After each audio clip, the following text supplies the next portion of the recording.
How to turn off or control comments on TikTok 2026.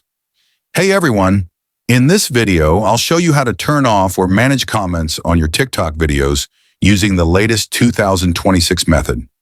Step 1. Open the TikTok app and go to your profile by tapping the bottom right corner. Step 2. Tap the three lines on the top right and select Settings and Privacy. Step 3. Now tap on Privacy. Step 4. Select Comments.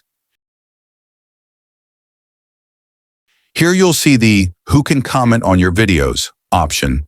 You can choose from Everyone, anyone can comment, followers you follow back, limits it to mutuals, no one, turns off comments completely. Step 5, Optional. Scroll down to Manage Filtered Comments. You can turn on Filter All Comments or add keywords to block specific words. Done. You've now customized your TikTok comment settings for better control and privacy.